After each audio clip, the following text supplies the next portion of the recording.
चलिए इस तो बात करते हैं इस एक और नई क्वेश्चन के बारे में। इस क्वेश्चन में एग्जामिनर ने कहा 8 शिक्षकों का एक समूह है, एक शिक्षक समूह छोड़ देता है और एक नया शिक्षक समूह में शामिल होता है। इसके कारण शिक्षकों की औसत आयु 2 वर्ष पहले की औसत आयु के बराबर हो जाती है। यदि छोड़ने वाला सदस्य 42 वर्ष का था तो नए शिक्षक की आयु क्या है, ये एग्जामिनर मुझसे पूछ रहा है।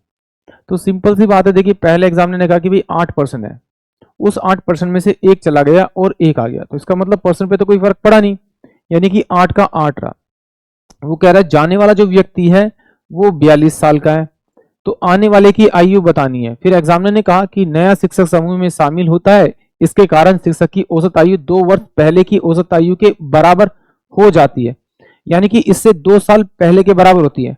अगर मैं इस 8 को 2 से मल्टीप्लाई करूं, 2 से मल्टीप्लाई करूं तो 16, यानी कि आज जो उनकी टोटल आयु का सम है उसमें अगर 16 साल माइनस करूंगा तो 2 साल पहले की आएगी। इसका मतलब है कि औसत बढ़ना चाहिए था, यहाँ पे कम हुआ है।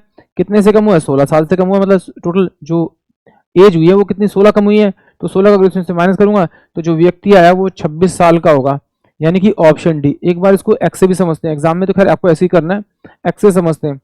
देखिए मान लेते हैं कि भाई टोटल जो पर्सन थे मेरे पास में 8 थे, उनकी औसत आयु कितनी? एक्स थी, ठीक है। उसमें जो पर्सन आया वो ए एज का आया और जो गया वो 42 का गया। अब ये जो औसत जो है, औसत जो है वो 8 का कितना हो गया? आपका 2 साल पहले का है, यानी कि x माइनस का अगर मैं 2 करूंगा तो ये मेरे पास में औसत 2 साल पहले का औसत आ जाएगा। सोल्व कर देते तो ये कितना हो जाएगा आपका 8x प्लस का a माइनस का आपका 42 बराबर में कितना हो जाएगा आपका 8x माइनस का कितना हो जाएगा आपका 8 दूनी 16।